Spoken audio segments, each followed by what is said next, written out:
kontribusi Mas CL, Mas Cornelis Ley terhadap Indonesia dan juga Visipol adalah mengajarkan kita cara mencintai Indonesia dan Visipol. Memang Indonesia banyak kekurangannya, banyak persoalannya, tetapi justru dengan mencintai itu, beliau mengajarkan bagaimana mengubah Indonesia menjadi lebih baik. Beliau adalah dosen dan peneliti yang serius, selalu memberikan terbaik untuk para mahasiswanya. Namun beliau juga seorang peneliti yang tekun, mengajarkan kepada kita yang muda-muda bagaimana melakukan penelitian dengan baik.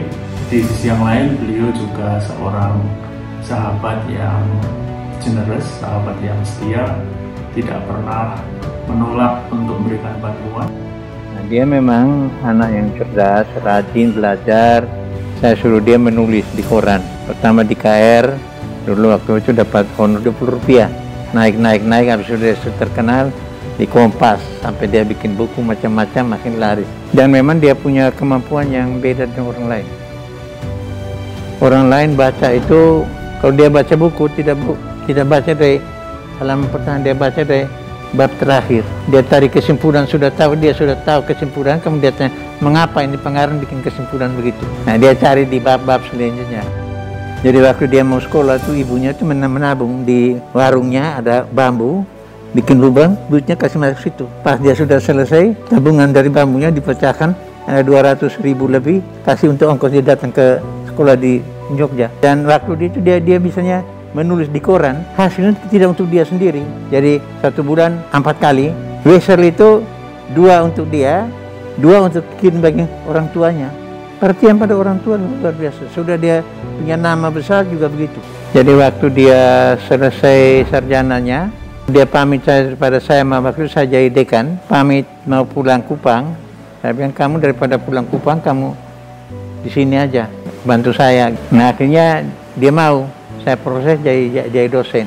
Mas Koni memandang kolega-koleganya dari sisi yang positif. Oleh karenanya Mas Koni kadang terkaget-kaget tatkala Mas Koni melihat atau mendengar salah seorang di antara kami itu kadang-kadang melakukan tindakan yang kurang terpuji. Mas Koni benar-benar terkejut dengan ini. Karena apa? Karena di mata Mas Koni koleganya semuanya baik. Jadi kok seperti itu kenyataannya. Ini yang buat Mas Koni kadang terkaget-kaget. Sebagai seorang sahabat, saya selalu berdoakan Mas Koni tenang di surga. Dia akan memperoleh imbalan sesuai dengan apa yang berbuat di dunia. Mas Koni memiliki kontribusi yang luar biasa bagi pengembangan ilmu pengetahuan dan juga tradisi riset di Visipol UGM. Sebelum kepergiannya, Mas Koni terlibat di dalam penulisan buku New Normal yang merupakan kontribusi Visipol UGM di dalam penanganan COVID-19. Pada malam sebelum kepergiannya, Mas Koni mengirimkan naskah tulisan yang menjadi tanggung jawabnya. Dan yang tidak kalah pentingnya adalah kebesaran hatinya untuk menerima masukan kritikan dari kami murid-muridnya. Meski belum pernah diajar sebagai mahasiswanya, saya beruntung belajar dari Mas Koni melalui berbagai pertemuan akademik maupun informal. Ngobrol santai tapi seru tentang aneka topik di Tangga Utara Visipol UGM adalah momen bersama Mas Koni yang selalu saya kenang.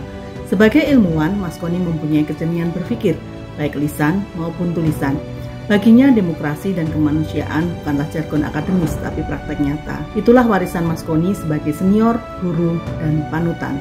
Pak Koni itu bicara seperti kekeluargaan yang baik, merangkul semua dosen dan karyawan itu dianggap kekeluargaan yang baik. Saya selama bekerja di DPP ini, Pak Koni itu belum pernah marah dan selalu sabar. Dan Pak Koni itu selalu memikirkan kalau misalnya ada keluarga staf yang sakit, Pak Koni memikirkannya dan membantunya. Itu yang bernyanyi di hati saya.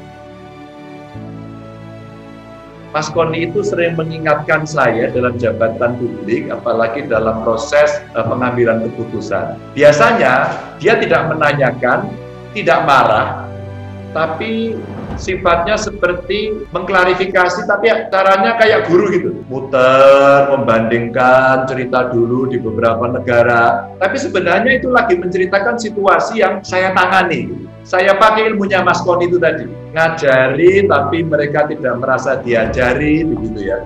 kita ngasih ilmu gede-gede tanpa mereka juga merasa kok abot ya gitu. Ini cerita-cerita politik yang Mas Koni sudah berhasil menjerumuskan saya ke dalam dunia politik. Jadi Mas Koni yang hidupnya masa kecilnya di pasar, nggak pernah tinggal di rumah dan seterusnya, luar biasa, tetap punya mimpi besar untuk bisa kuliah begitu, dan harus membelah bambu tabungan dari ibunya untuk bisa berangkat ke Jogja. Tadinya saya merasa sangat hebat lah dengan perjalanan hidup saya, tapi perjalanan hidup Mas Koni rupanya jauh lebih hebat, dan sekali lagi kami menjadi salah satu bukti bahwa Indonesia membuka ruang bagi siapapun untuk melakukan mobilitas vertikal, dan ini harus kita pertahankan. Sebagai seorang akademisi, Mas Koni mempunyai perjalanan yang lengkap. Mengajar, ide kader-kader ideologis yang berhati nasionalis dan berpikiran terbuka. Mas Koni juga mempunyai hubungan yang dekat dengan para politisi, namun tetap di tengah, tidak hanyut oleh kekuasaan.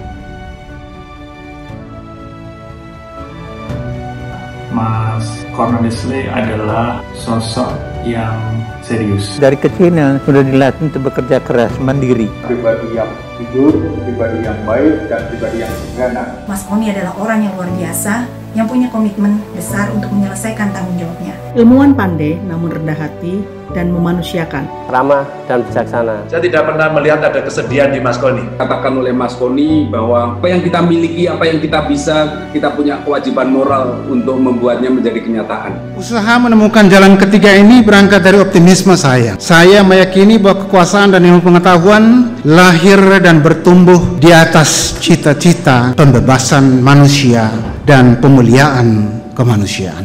Bahwa all good things go together.